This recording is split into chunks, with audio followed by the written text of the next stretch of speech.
شروع اللہ کے نام سے جو بڑا مہربان نہایت رحم کرنے والا ہے۔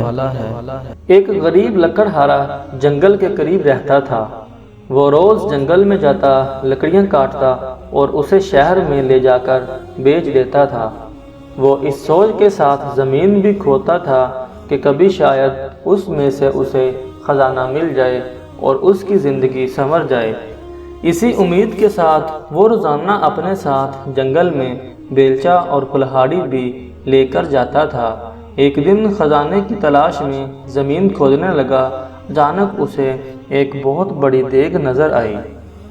وہ اس دیگ کو دیکھ کر بہت خوش ہوا اور دل ہی دل میں سوچنے لگا، لگتا ہے کہ اس دیگ کے اندر کوئی خزانہ چھپا ہوا ہے، جبھی تو اسے کسی نے جنگل میں درخت کے پاس زمین کھود کر دبایا ہوا ہے۔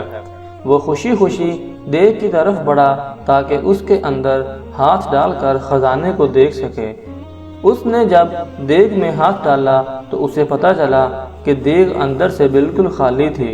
اس نے غصے میں دیگ اٹھا کر درخت کے پیچھے رکھ دی۔ کچھ دیر وہ خزانے کی تلاش میں زمین کھودتا رہا لیکن اس کے ہاتھ کچھ نہ آیا۔ اس نے غصے میں کلہاڑی اٹھا کر درخت کے پاس پھینک دی اور تھک ہار کر درخت کے قریب بیٹھ گیا۔ اچانک اس کی نظر دیگ پر پڑی۔ اس نے دیکھا کہ وہ کلہاڑی اس دیگ میں جا گری تھی اور اب دیگ میں 100 کلہاڑیاں موجود تھیں۔ وہ ان کلہاڑیوں کو دیکھ کر بہت حیران ہوا، ساتھ ہی اسے یہ بھی سمجھ میں آ گیا کہ یہ دیگ کوئی عام سی دیگ نہیں ہے بلکہ یہ کوئی جادوئی دیگ ہے۔ جبھی تو اس کی ایک کلہاڑی 100 میں تبدیل ہو گئی۔ وہ خوشی خوشی اس دیگ کو اٹھا کر گھر میں لے آیا۔ لکڑہارے نے اس دیگ کو ایک کمرے میں چھپا دیا۔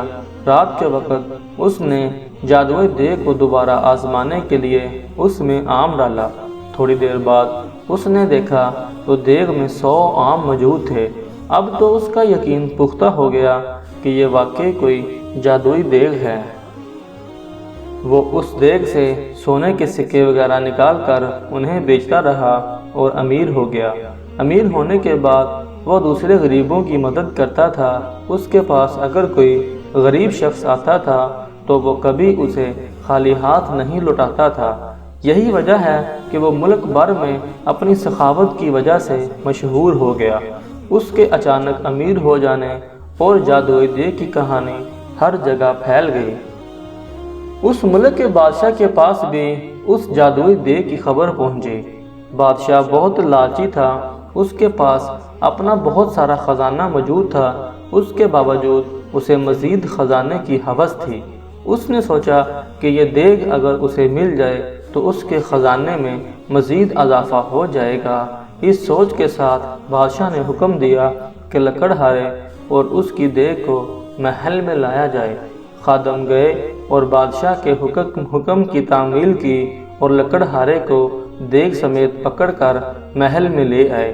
لکڑہارے سے بادشاہ نے وہ دیگ لے لی اور اس کا معائنہ کرنے لگا۔ اچانک وہ اپنے قدم نہ سنبھال سکا اور اس کا پاؤں دیگ میں جا پڑا۔ اب جادوئی دیگ کی وجہ سے 100 بادشاہ نکل آئے۔ ایک جیسے 100 بادشاہ میں ایک اصلی بادشاہ تھا، باقی جادوئی تھے۔ وہ سب دیگ کے حصول اور لالچ کی وجہ سے ایک دوسرے سے لڑنے لگے۔ یوں سب نے ایک دوسرے کو جادوئی دیگ کے لالچ میں قتل کر دیا۔ یوں لالچ کی وجہ سے اصل بادشاہ خود بھی زندہ نہ رہا۔